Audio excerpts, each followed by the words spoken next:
Do you feel it? That tug? The one whispering, it's time to finally tell your story. At Southern Momentum Publishing House, we know that tug well. It's the start of something bigger. Your voice, your truth, your power on the page. Whether it's been years in the making or just an idea waiting to blossom, we are here to help you take the leap. No excuses, no waiting, just momentum. Visit us today at somopubhouse.org and start your next chapter now.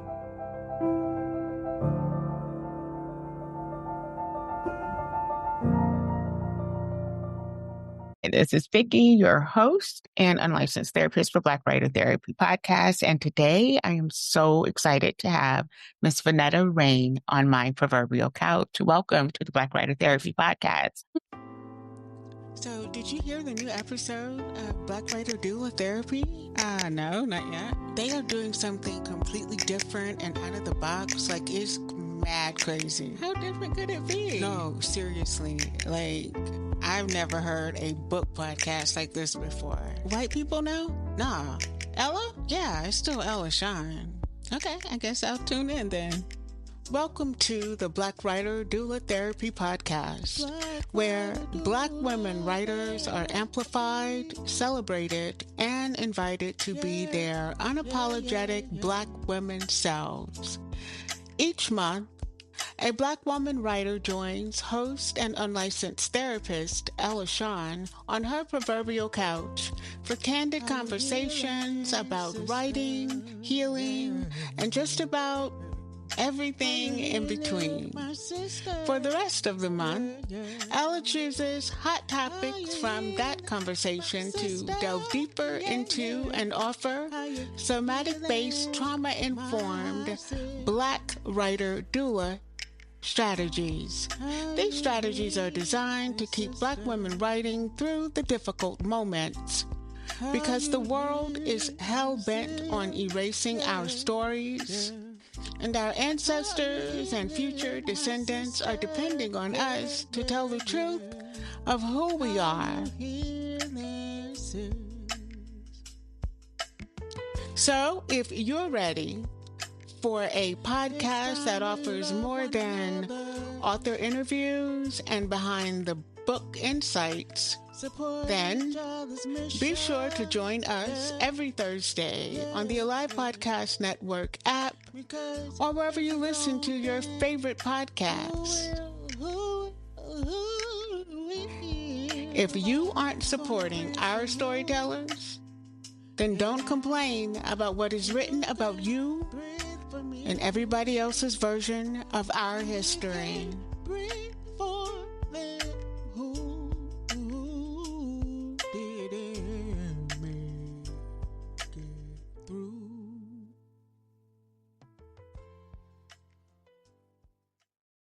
Thank you, Vickey. So good to be here with you. How are you feeling today? I'm just so excited to connect with you and talk to you. So I'm feeling excited. I'm feeling great. I have been on a healing journey for 47 years and I support healing. Honestly, I've been stepping into being healed, not healing.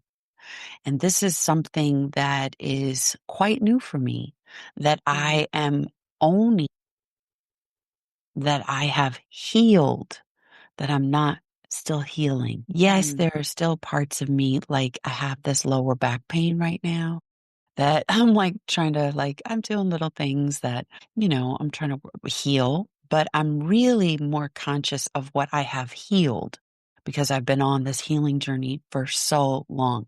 I've healed the relationship with my mother.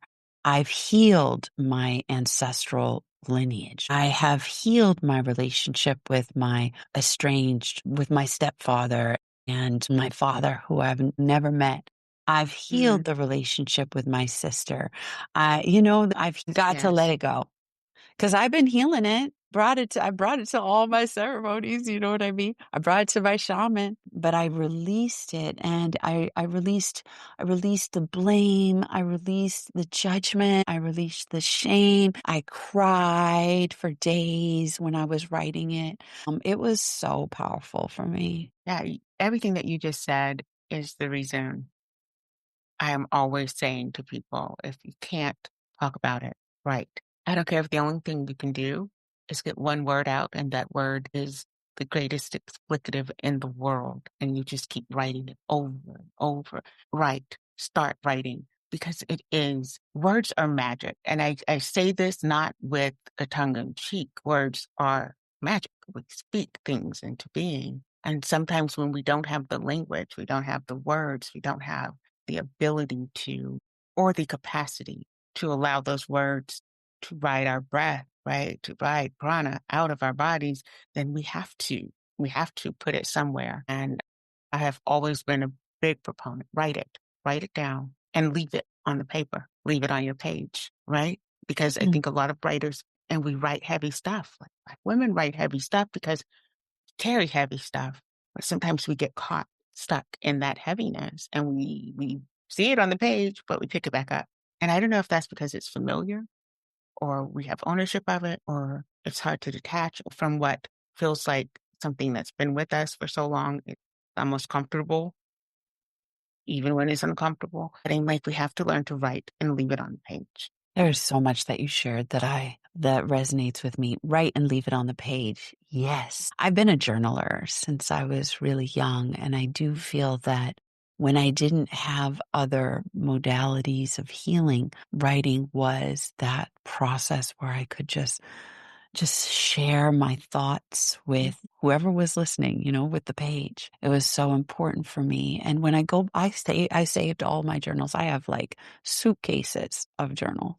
When I go back, I realize it's so beautiful because I realize, wow, I was talking about the heart and how important it is to be in the heart. And when I was in my early 20s. And so it's really beautiful also if you write over time to just see yourself, to have an accurate reflection of who you are. I honestly, what struck me so much, what you were just talking about, is the trauma and how we continue to pick it up and why. Do we pick it up out of comfort? Do we pick it up out of ownership? Do we pick it up because it's comforting when it's also uncomfortable? These are very, very, very deep, important questions for us, especially as Black women, knowing the trauma that we have inherited. Yeah. Is so important. Those questions in my series, in the Broken Soul series, those were the questions that started my writing. And it was kind of a backdoor, right? I was wondering, why are we wearing so many hats, Black women?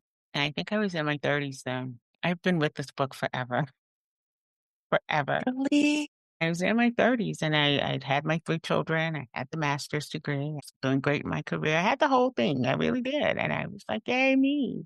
But I was so like tired and burnt out and not really happy. And I was like, why so many hats? And I started thinking about like each of the hats I wear as kind of a persona. And then it got me down a rabbit hole. I looked at dissociative identity disorder. Then I went over to quantum physics, and because it didn't make sense that it was a mental disorder in my head. I have issues with that.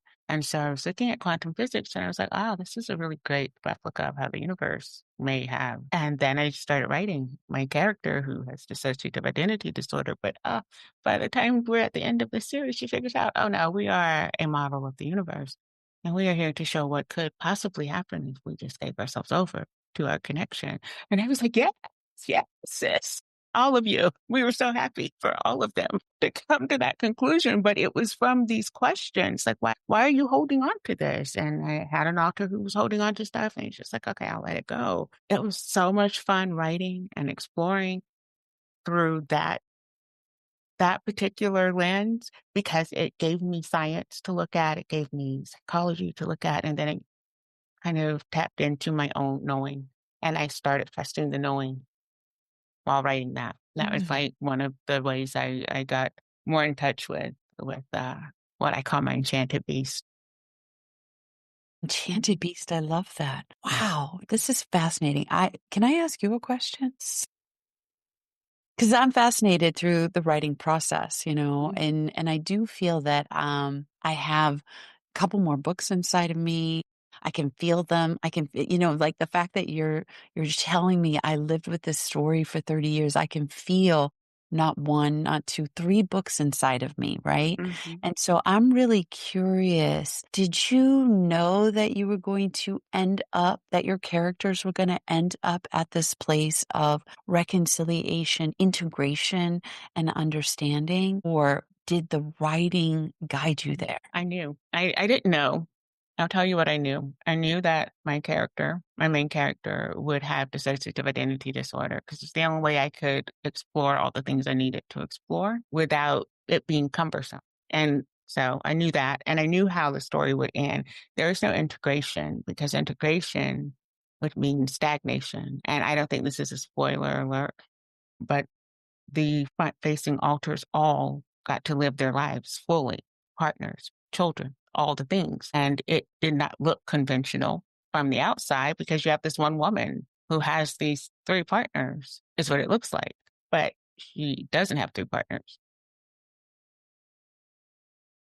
So I knew that that's how I wanted it to end because I needed to be able to show that all of the parts of us deserve to have full, Expression. happy lives and be expressed, right?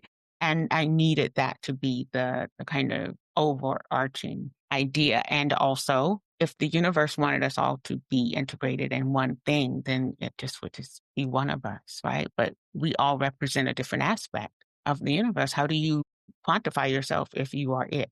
That is And I started with that tree thing, right? So if the tree fell and nobody saw it, did it really fall? I could see the universe saying, I'm here, but no one knows. I don't have anyone to witness me. Am I here? Is this a thing? And so go down that rabbit hole for a minute. And then how can I prove that, yes, you are here, universe? How would I prove that if I were the universe? I just replicate myself in all different ways, shapes, and forms, my best parts, my horrible parts, and not judge them, because I think that's the thing too. We get here and we see ourselves, and when we start seeing all of our parts, we become very judgmental. But no, just see them and be like, okay, this is it. This is me. This is what I have. And I'm going to go out here and do what I'm going to do with it without judgment, without complaining. Just be grateful and have all the parts and then see what you can do with them. Right. Yeah, judgment was one of the biggest pieces for me to heal when I started out on this journey. Because not only did I have judgment of myself, I had judgment of others. And of course, the biggest judgment was of myself. And yeah, that particular healing judgment, it's such a good feeling. And I can't say like I'm fully, but I worked on it. I've been conscious of it and healing all of these parts of ourselves by removing the judgment. That's the work. That's the work, right? That's Because the I think work. we can see and hear ourselves and each other when we're able to stop judging ourselves. Then we are open to not judging others, and we can see ourselves in them, and we can hear the things that we won't say, but we know it's true, and we can see the things that we want to do or how we want to move, but we are too afraid to do it in other people. That reaction we get is like, oh, I don't like the way they move in the world. And usually that's like, I wish I could move in the world like that. And so once you stop judging yourself and everyone else, I think you get the ability to see that we really are just walking around here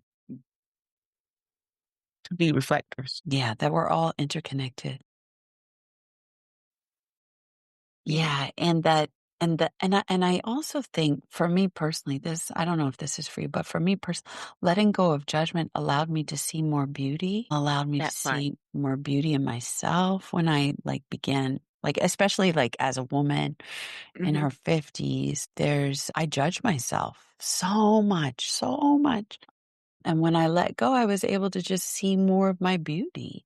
And in judging the judgments that I let go in other people, I've been able to see more beauty. So it's been, it's been very rich. Yeah, I love this. Absolutely.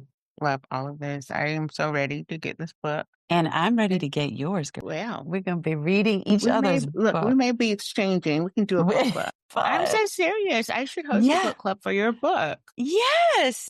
Let's do a book club. We'll talk. I think that'll be fun. I'm so serious. Oh my gosh. We are planning, y'all. We've been planning. We've been plotting over here. Okay. This may be the Vickey and Vonetta show. Oh my gosh. Don't play with me. Like, don't play in my face like that. Cause I don't even know where that came from. I'm talking to them. Damn, don't play in my face. Cause y'all busy. They stay busy. They do. You know what I mean? They got access. Okay. We love you. I want to go ahead and move to our rapid fire question. Now, let me be real transparent here because I'm that chick who is. I usually feed a little bit of information into my little chat GPT and get like 30 questions. And then I just randomly pick 5. This sounds interesting. And yeah, so I don't know what chat has for you, but I'm always like, my prompt is always, we want equitable questions, questions that are interesting, questions that go beneath the surface, questions that will make my guests laugh, questions that will make my guests think, questions that will make my guests want to hit me, questions that will make my guests really sit down and almost be stumped. And so that's my prompt. Are you ready? Look at her face. It's like, I'm like, I don't know. That's a really intelligent prompt, I must say. But let's going deep. Yeah. I can't wait. I love it. I love it. Okay. I love it. What's something you'll always be bougie about, no matter how grounded or global you get? Girl, this is funny. So I would say that the one thing that I'm bougie about, no matter what, is my skincare. And so I have like hyaluronic acid. I have this all organic vegan face like cream that I use, and I am religious about it morning and night. And then I use this coconut cucumber cleanser. And, I live in Bali, and I literally have stockpiled this cleanser, this hyaluronic acid, this like cream. So I will be bougie about that for life. And your skin is ridiculous. Well, unfortunately, I started young, and so I can't go back and do the water anymore. No. Okay. Well, look, I'm a lazy girl. I don't have any hair. This is more hair than I've had in a minute because it's usually bald to the scalp. Because I was just like, I had 3 daughters. Yeah, thank you. I love the hair. It's pretty. It needs to be cut. Thank you. I'm sorry. That really is pretty. I like a good bald head. I really do. Well, you have the head for it. You know what I mean? Girl, it could have been lumpy and dented. For real, right? I don't care. Because why? Why would I care? And no, I did not know you lived in Bali. Yes, I live in Bali now. So, okay, I'm just going to share. So remember when I told you that I had insomnia for 4 years? Yeah. During COVID, how I took a sabbatical. Mm-hmm. I was in trouble. I had to be hospitalized because I went 72 hours without sleeping. They had to give me a steroid shot. But during the pandemic, I stopped. Like, I used to travel all over the world leading these retreats, and it just stopped. It was halted. And so I went so deep into meditation. I asked my body, what do you need? And my body said, go to Bali and you will heal yourself. So I was like, okay, that's the memo. Like, we are packing it up. And it was like during the pandemic, I got like clearance. I was spirit guided, all the things. I healed myself of the insomnia. And I said, I'm going to live here. I'm going to give it a year. And I kept living and coming back and leaving and coming back. And eventually I fell in love with Bali. And so that's where I reside now. I just love it. Love it. Okay. Thank you. That's beautiful. That is beautiful. All right. Question 2. Oh my gosh. What is the dumbest thing you believed about adulthood when you were a kid? And do you still kind of wish it were true? The dumbest thing I believed about adulthood when I was a kid was that you get old. when you're an adult. That was dumb from that. I used to think like, oh my God, like they are so old. And they were like, what, 25? And you could be like, yeah. My grandmother became a grandmother when she was 35. So that was what was up in our family. But that is so not true. You don't get old. Some people get old, though. Some people do get old. We cannot say they don't get old. Some people age, okay? Some people are aging. But I believe it's because they believe that. You know what I mean? That's what I had to tell my girls. And when you were talking about your facial stuff, I was like, Lord, I have 3 daughters, 25. Well, she'll be 25 this year. And I have a 22. Is she 22? She'll be 22 this year. And my baby girl turns 19 on Sunday. I know. Your girl's been busy. I've been busy. You've been busy. Oh my gosh. Raising, yeah. That's a whole nother show. Raising daughters. I want to be there for that. Yeah. Anywho, but they have their skincare and they're all like, gorgeous, gorgeous girls. And they have this like deep skincare routine. Madre, don't ask why I'm Madre. And mother, I never said call me anything like that. Mother, why don't you do all these things? And I'm like, look at my skin. Do I need to? No, you didn't need to do it either. But here you are. Right. Because did you not see this and your grandmother? You had all of this. Water. They don't listen. Yeah, we could save ourselves a lot of money. That part. But what? Real, that part. She gets started though. That's and the none thing. of them were makeup. Yeah. So it is what it is. Yeah. You don't get old though. You don't get old. Yeah, that was the belief that I thought was kind of dumb when I was young. That's powerful because we see people age though. Like I see my family, they are older. All my aunts are old. And my cousins, we're in the same age group, but they look older. But that's why I'm saying, like, people think that when you turn like 40s and 50s that you're getting older. And I used to think that way, and I don't think that way anymore. Yeah. One other thing that I think was a dumb idea that I thought about adulthood is that you have to work as an adult. Wait a minute, Miss Ma'am. Speak on this, please, because I think everybody needs to hear this. You just touched my whole chest. Like I felt it cave in a bit. I thought everybody had to work when you became an adult. And now? Now I meet people who don't work, who are philanthropists. I meet people who don't work, who are stewards of land. I meet people who don't work, who play with their life. I meet people, you know what I mean? Like it just kind of, since I've met a lot of people who broke through that paradigm, I'm like, wow, I wish I was younger and my early years and didn't hold this belief that you have to work as an adult, because I could have started a more creative life earlier. Right. Yeah. That part, like, oh man. Yeah. Yeah. Like you should not have to work to eat. Exactly. We don't have to work to live. We're not here to work. No, we're here to share our gifts. That's what we're here to enjoy and explore and grow and evolve and contribute. That's it. Oh, okay. I think, what? Mic drop moment. Yeah. You do not have to work as an adult. And work is not the sign of an adult. But it was all that I associated being an adult with. It's that Western binary, right? If a man does not work, a man will not eat. Lies, because a man can go to the river and fish. I don't understand what the problem is. A man can plant a garden. A man can eat, even if he's not working. Right. Quote unquote. Oh yeah, that's a good one. That might be a show. I don't know. I feel like because you're dropping all these great pearls, right? All these great pearls. Okay, so you've lived in Boston. So much fun. I know I am. I love this. Right? I love this.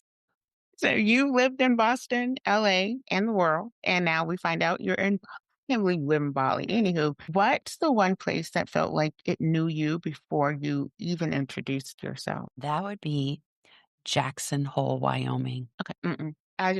You see my face. Girl, I'm telling you. All over the world, you live in Bali, and this beautiful queen said, that would be Jackson Hole, Wyoming. Listening. We are all listening. I had never been to that part of our country. I actually went to Utah when I was really young, but I've never been to Wyoming. Like, why would I ever go to Wyoming? But Jackson Hole is a very liberal, democratic city within Wyoming. And I have done some work there. And so I was there to do some work. And while I was there, like from the moment I arrived, I could feel the land courting me. I didn't have language for that, so it only came later that came to understand what these experiences were. But the land courted me. I write about it in my book. Like, I met a moose when I was a teenager. That was a really prominent experience with a moose. And when I arrived in Jackson, there was this baby moose on the property, Iroquois, that started running circles around the property. And my friend was like, this moose has never acted this way before. It must be your energy, Vonetta. And I said, well, yes, I have this special connection with moose because I met this moose when I was a teenager and it was so profound. And then the moose actually kissed me through the window. I have photographs. So we want to talk about esoteric, but I also have documentation for some of these things that I share. The moose kissed me. And then like this family of hawks came to see me and so many magical things happened. And that land knew me. And then as I sat with it and listened more deeply, I believe that my soul has had an experience as a Native American there. So I was able to connect to, well, how did that land know me so well? But that was the land that really showed me more than anything that it knew me. Bali knows me, but I feel like she knew me when we met, you know what I mean? And she just got me, you know what I mean? Like I arrived, she was like, I called you, but now we know each other. But that land has known me for lifetimes. Kenya was another place. Kenya. Really? Yes.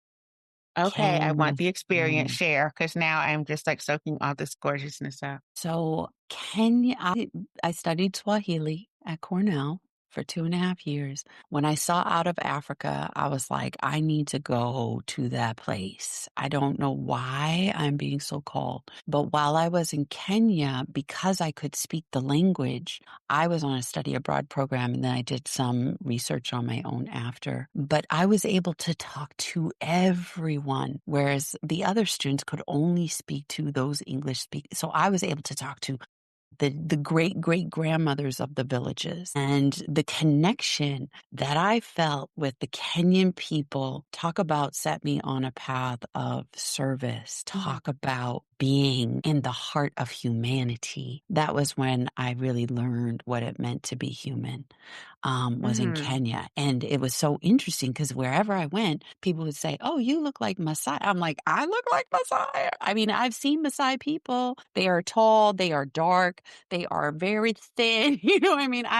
But something, they kept saying, you look like a Maasai girl. You look like a Maasai girl. And it turns out when I did my DNA, we are 5% Kenyan. It goes 10 generations back on my mother's side. And I won't this is a little bit of a spoiler alert, but if you read the book, I do talk a little bit about that connection and how it came into my field. But Kenya definitely is a place that knew me. I love you. Were so fascinating. Really, really. I just said yes. It's like the most.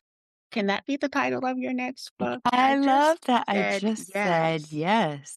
Thank you. People need that. I just said, just say yes, right? Just one yes. Oh, my word. Okay. Okay. We're getting through this. What's a piece of advice you'd give your 27-year-old self that she would absolutely ignore and then prove you right 10 years later? My GPTs. That is funny. So at 27, I had a 3-year-old. And the advice that I would give my 27-year-old self that she would ignore is rest and relax. My word. Definitely ignoring that. She would ignore that. And No. yes, prove me wrong. 10 years. But it would take her more than 10 years, though. Yeah. Yeah. I'm thinking 27. I think I was 2 chaps in and getting my master's, running the rat race because I had to get everything done before I was 30. Like I had to get everything done by the time I was 30. Who gave me that number? I didn't even know where I got that number from, but I was like, I have to have my master's, I have to buy a house, I have to be married, I have to have the kids, I have to be in my career. And I That's the don't remember chasing, anything right? about my 20s. I know I had some kids. I did have them because they're still here. They're still here. So I don't know. I love that. Rest and relax. Yeah, the book I'm writing now, it plays around with time. And my characters, they are called the Nephalabata, which is Portuguese for cloud walkers. Walkers. Oh my Yeah. God. I Yeah. love this. My main character, like all the Nephalabata have something in common with me. I have narcolepsy type 1, which is with cataplexy. So it's all weird, right? The whole neurological sleep disorder situation. But it could be like, for me, if I get very excited, like my body will go into sleep paralysis, even though I'm wide awake. Like Wow. Wow, that's so interesting. And the play on semantics. Exciting. yes. And I was just like, oh, she gets to go back like to see like, ancestors, like when they were enslaved in the Low Country. And I'm working with the whole Gullah Geechee culture as well, because it's like, boom, right there. So close to everything else. And I love this because she actually does go back and tells her great grandmother 4 times removed, you need to rest and relax. Like that was the message, rest and Wow. relax. That was the message. Wow. And that's what kept their family lineage going. My gosh. Wow. You know, this podcast could go on and go on because I have stories for days. Oh, I know. So that means I you're coming love back. that. I love it. Yes. Let's do it again. Yes. So fun. Yes. I think so. I think I'm going to talk to my, I'm going to speak with the network owner. I think we should pull something interesting.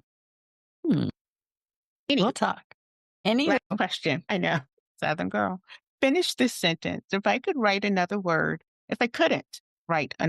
ever again, I'd still tell stories through. If I couldn't write another word, I would still tell stories through my art. You were an artist. And not just like graphic, like, and this is my question, how would they differ from your words?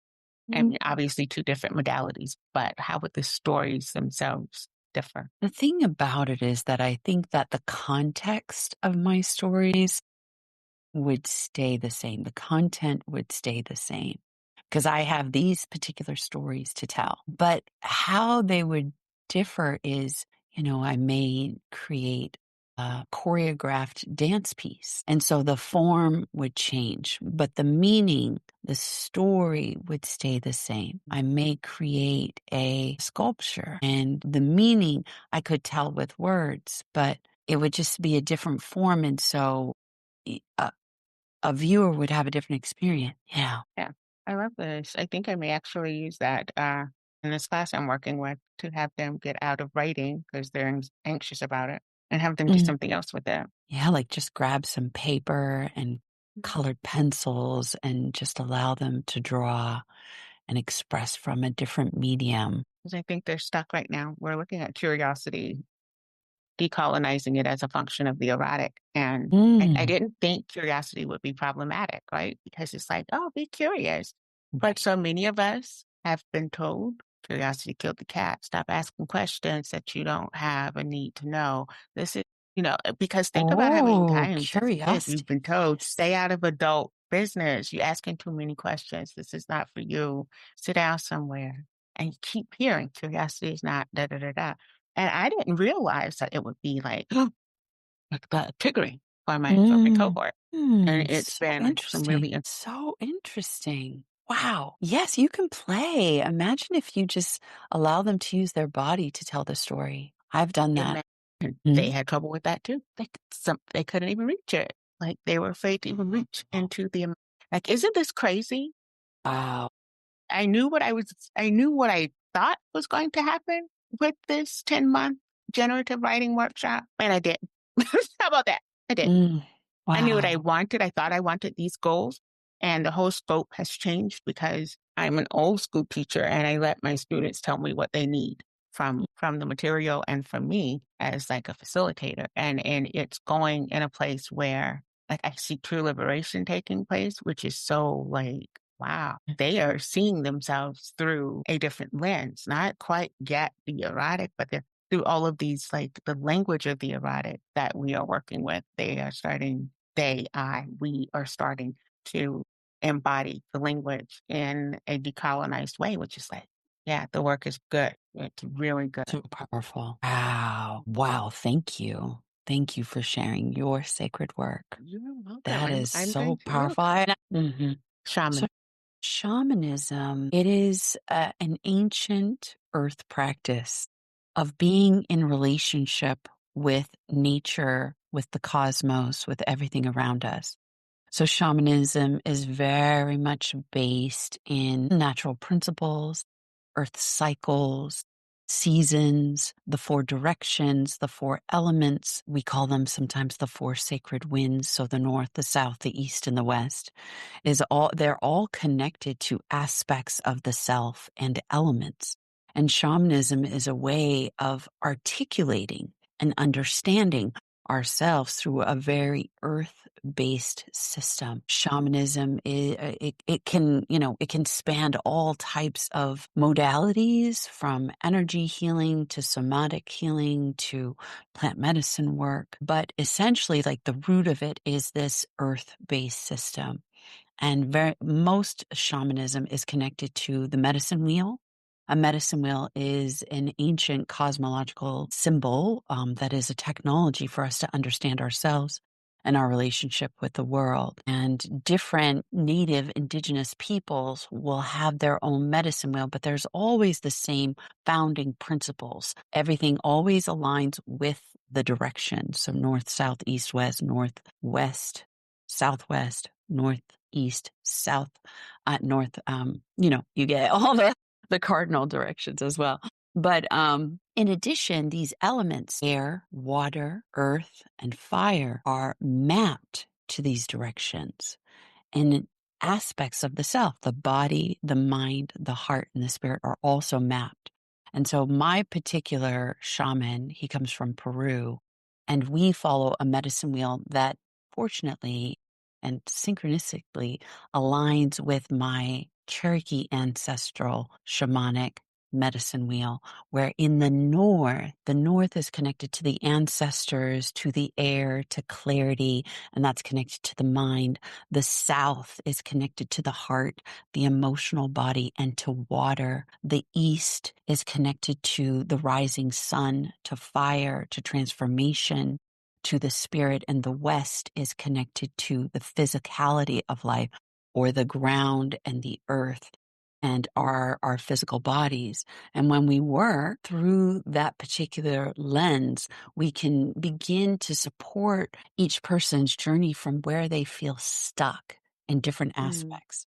And so we can call in more fire, or bring more water, bring more air if a person needs clarity, call in more of the grounding, for someone who may be imbalanced too far in spirit. The balancing aspect of that would be to ground the energy. And so it's a framework and a philosophy that is very ancient and unique to, also, like, the specificity of it is unique to different indigenous traditions around the world. There's so much more I can talk about it with it.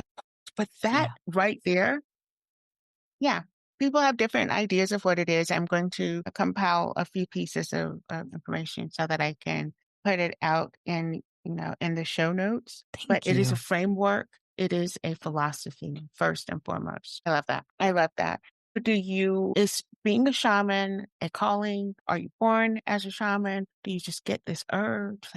Because I can tell you my thoughts, but I want to know yours. So my shaman, he had full conscious awareness when he was in the womb of his mother. And he knew that he was going to be the one chosen by his tribe. So his lineage comes out of the Brazilian Amazon.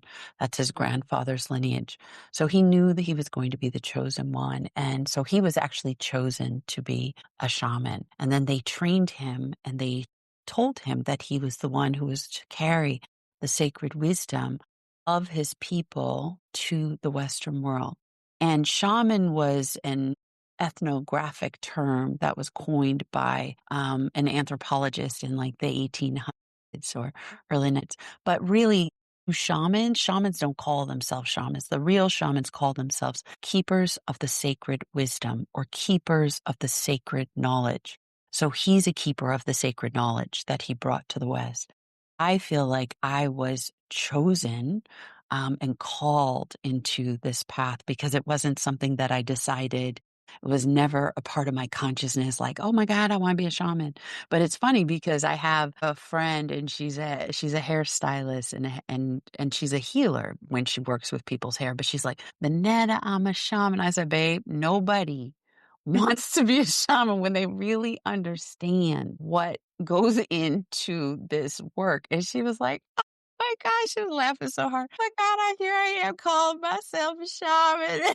Like, you just broke it down, right? So I do Right. feel like it is a calling, and there are people who are awakening to step into that path. People who are awakening into being more energy healers, or who were called to be of service to share this earth wisdom, because we only have so many people who are actively working through this framework. And I believe that our world needs to come into right relationship with the land, understand the principle of reciprocity, understand our unique position as being human beings within the greater cosmos. And shamanism is a pathway to offer that for us, to show us how we are interconnected with all species and all beings and all of the universe. It's a framework to give us that foundational understanding and the embodied experience through the rituals and practices and tools. And so I do feel like people are called to it. But there's some people who just like are naming themselves a shaman. I've seen this too, where they're like, I'm a business shaman.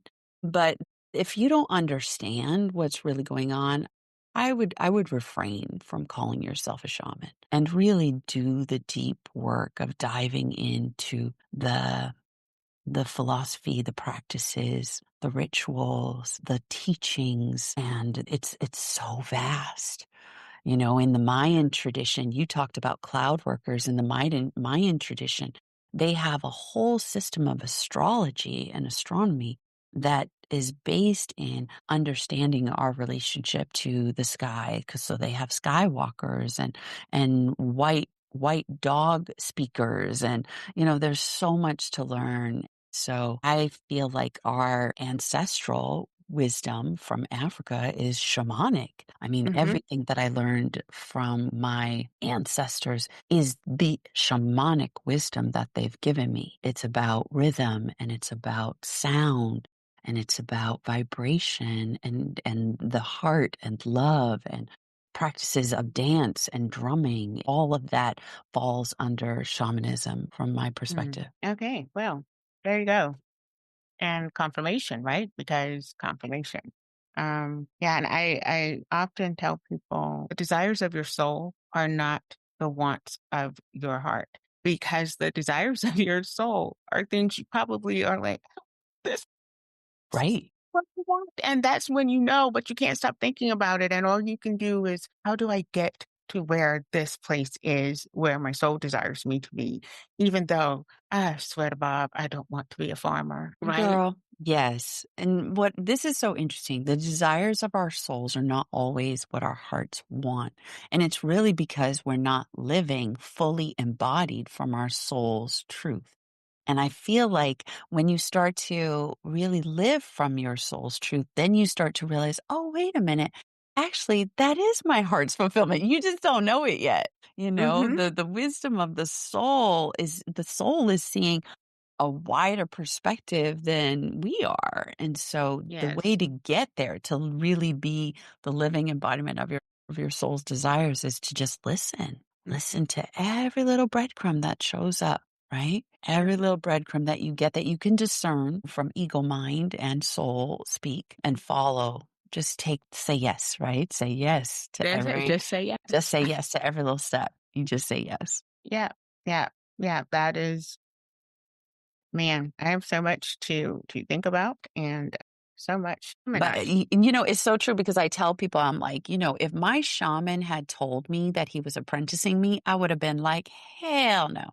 Like, that is not for me. Don't you know? I'm not for that path. Like that is not Denial. like full resistance. Like Yes. I would have run. And so thank goodness he just knew how to usher me into my dharma, Yeah. how to usher me into it in a way that Not the I would that I have could ran. say. I was going to run. You were going to be a runner. I'm not here for that. I'm here for vibes and good times. That's it. That's it. That's what I kept saying. I just want to have fun. I just want to Exactly. have Just fun. want to have fun, right? Right. But That's it. I wanted to like live what I thought was my prescripted reality. That's where I Mm-hmm. was. I wanted to live the prescription.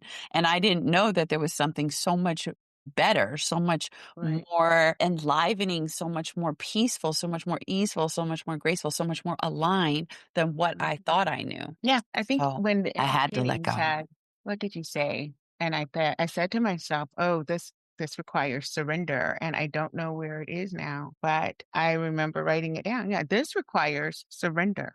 And you said you surrendered. I think it was right around the time you said, I just said yes. Yes. I And just had to surrender. yeah, my mind said surrender. Mhm. That's the thing. And I have been toiling with that word for months now. There's even surrender sounds, it has become so negatively connoted, right? Oh, you surrender, you give up, you are a quitter. And I'm like, God, you got to listen to these words. You have to listen to these words and you have to go deep and look at the etymological history and then compare them with ancient languages to see how they align. And then you see that, oh, wait, this is not what it really means.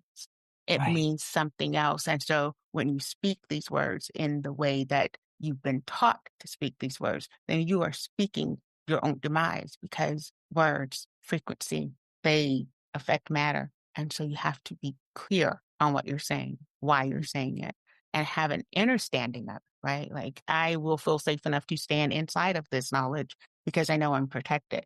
You stand under knowledge, you're not so protected, right? Because that could fall on your head.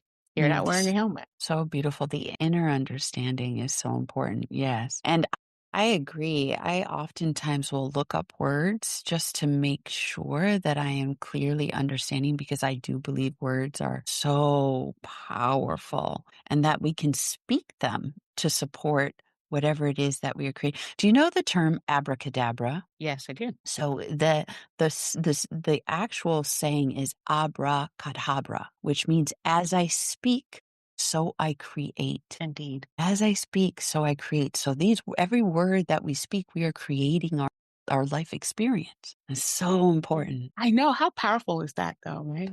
And that they hid it in this like little like magic trick, abracadabra. You know what I mean?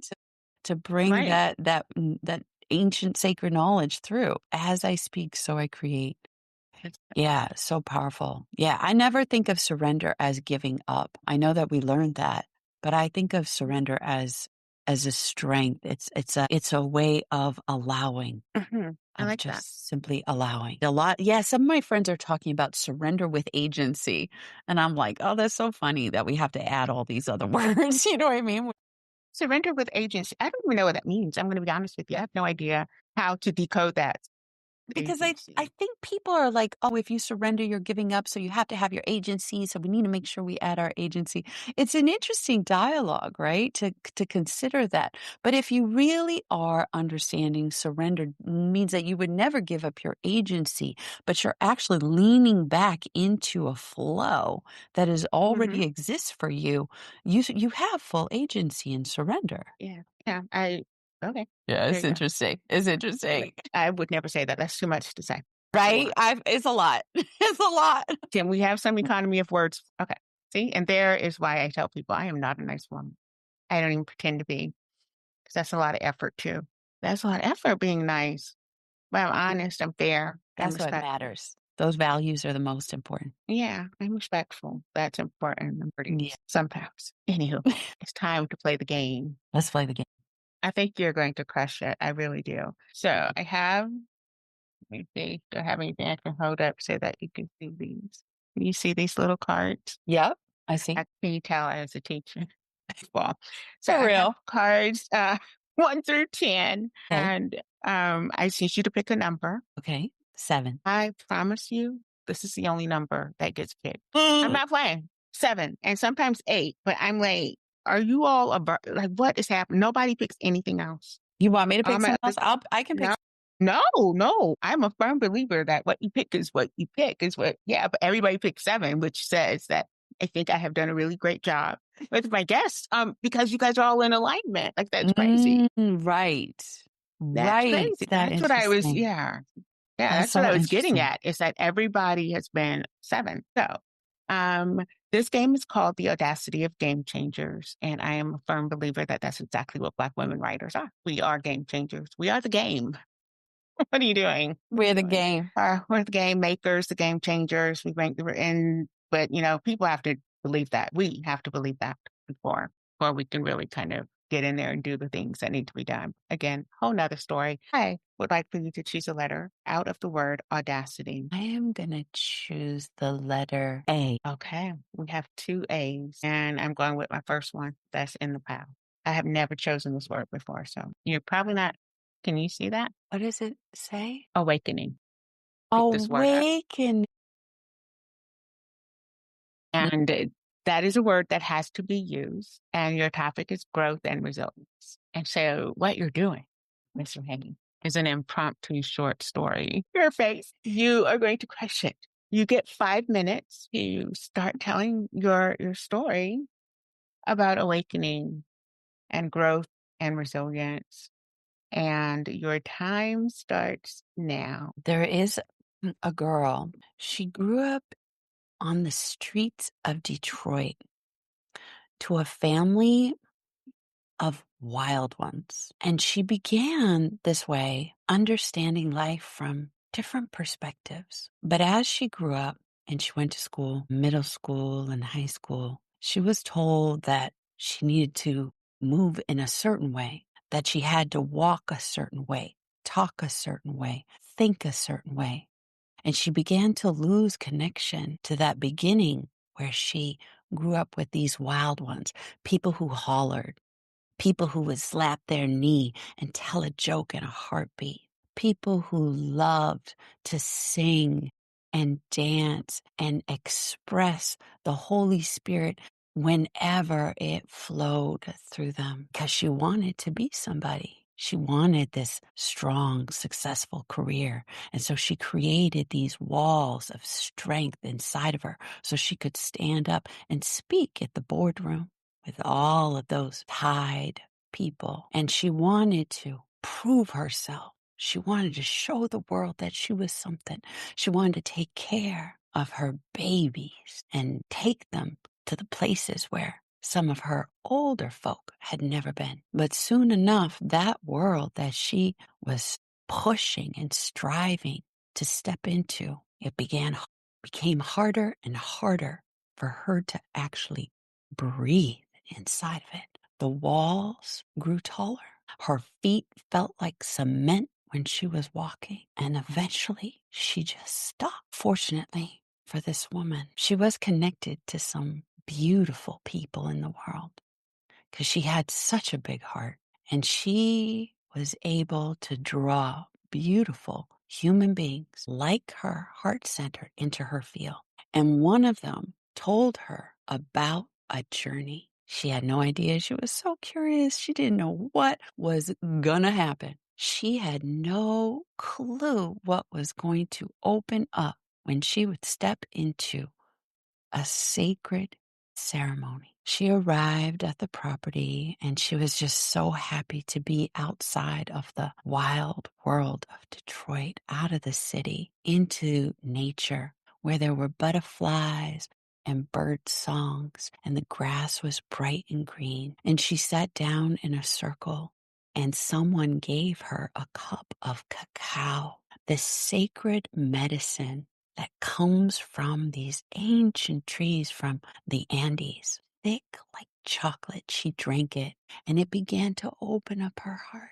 And she dove deep into a healing process unlike any other. And through that deep dive, she began to see things from her past that she felt hurt about, things of her past that she felt ashamed of, things of her past that she didn't understand.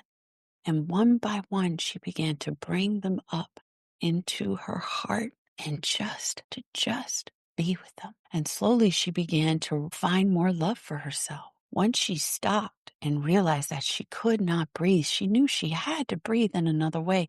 And so she began, after that experience, going into the woods, finding rocks, finding rivers and trees, finding places where she could breathe more freely, where the world around her could stop and she could think more clearly and just rest and receive the blessings of nature. Slowly and surely, she grew more of herself.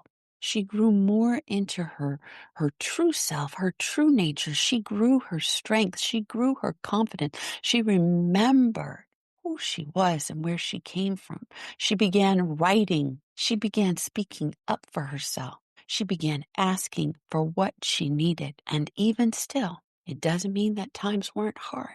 As she grew and her power and strength, still times were hard, but she had the resilience to move through even the hardest mountain with grace and strength because she was more connected to herself. And this same woman, if she were to tell you this story for herself, I believe that she would tell you that this is a short story of her awakening, and that this awakening is not unique to her.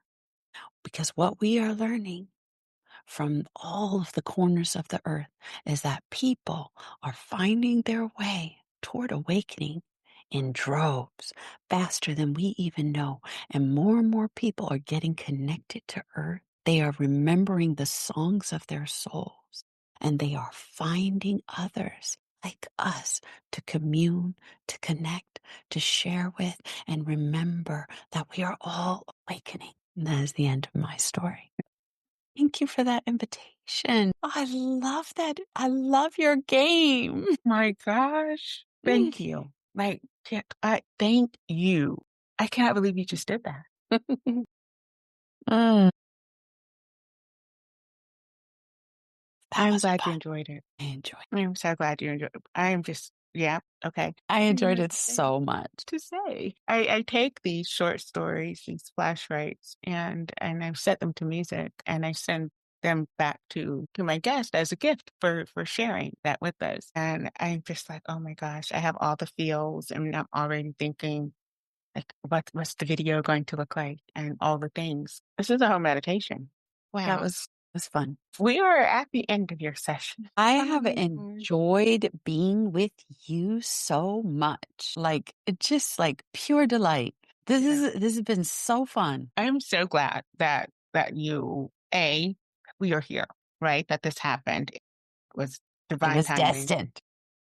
I think so. And you are so like amazingly gracious, because I'm going to say this because it has to be said. Beautiful people are not always gracious because they are usually very protective of themselves. They have to be, because when you're physically beautiful, everyone feels like you're theirs. And that's a lot of energy, right? So there's not a lot of room for grace, but you're so very gracious. And I think your strength is in that grace that you give yourself, and that overflows. And you make me feel like, oh, I'm floating. I'm floating right now. Thank you. Let's float together. Yeah. Yeah. Man, you're a very, very powerful woman. I'm so excited.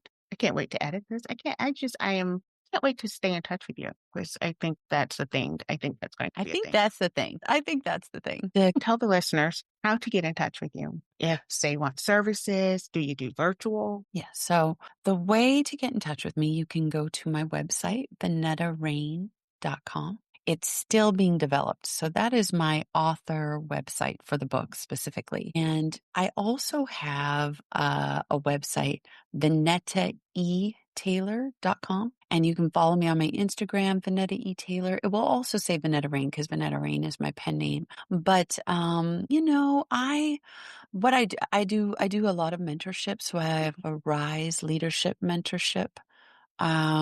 container that I share, and I bring visionaries and leaders and artists together to have conversations like ours. Not as they're different. We talk more about what is most pressing for us as leaders, and we have leaders from all different industries come together.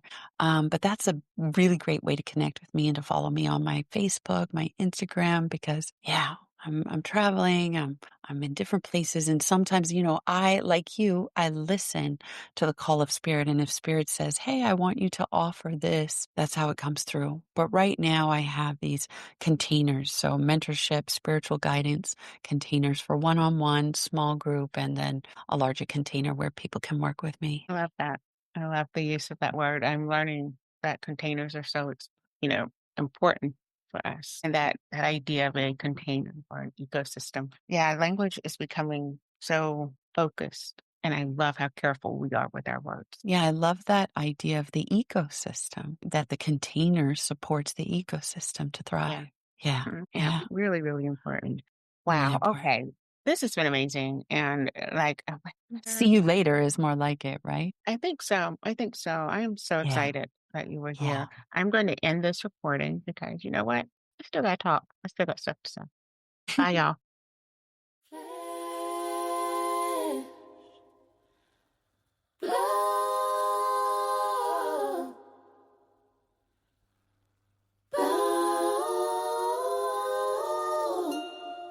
I taste the beauty and the wildness of myself.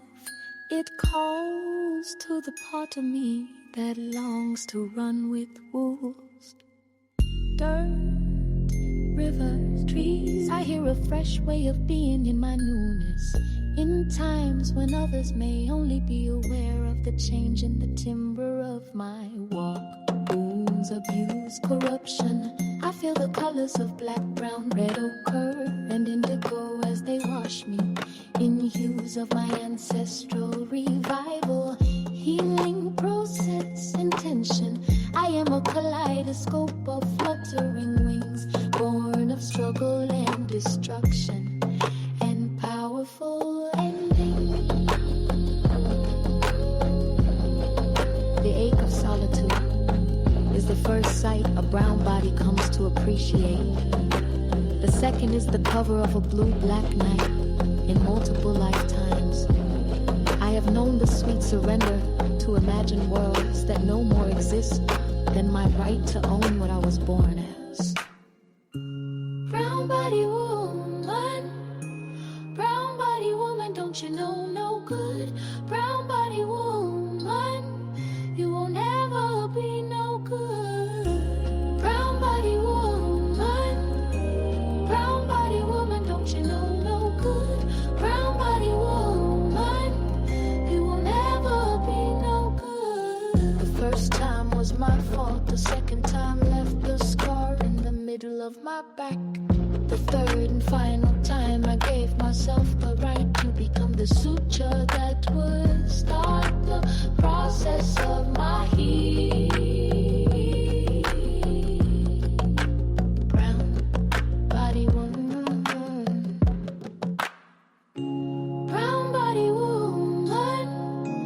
brown body woman, don't you know no good?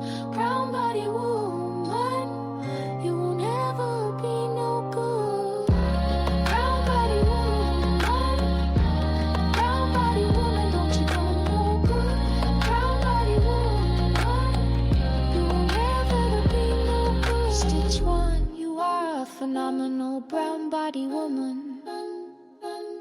Stitch 2, you have survived the hatred of the entire universe.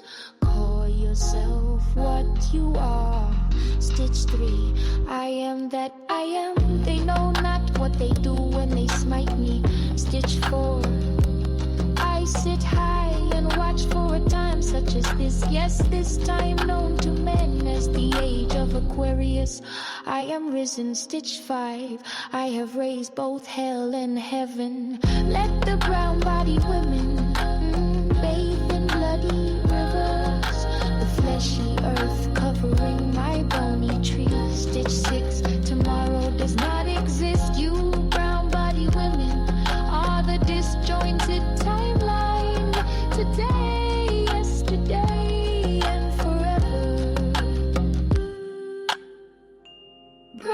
body woman, brown body woman.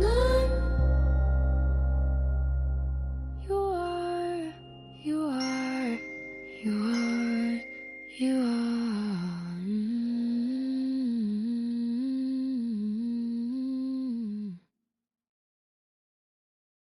Thank you for joining us for another episode of Black Writer Therapy, where we amplify and celebrate the voices of unapologetic Black women writers. We're proud to be part of the Alive Podcast Network. Be sure to tap into the only Black woman-owned podcast network with its very own proprietary platform and app. When you download the Tap In app, you gain access to nearly 100 Black creative voices. To support Black Writer Therapy, subscribe and choose me as your favorite podcast host. 50% of your subscription fee goes directly to this show and allows me to continue to bring you quality content like this. Until next time, remember, be kindest to yourself first, always, and in all ways. I am EllaShawn, your host for Black Writer Therapy Podcast.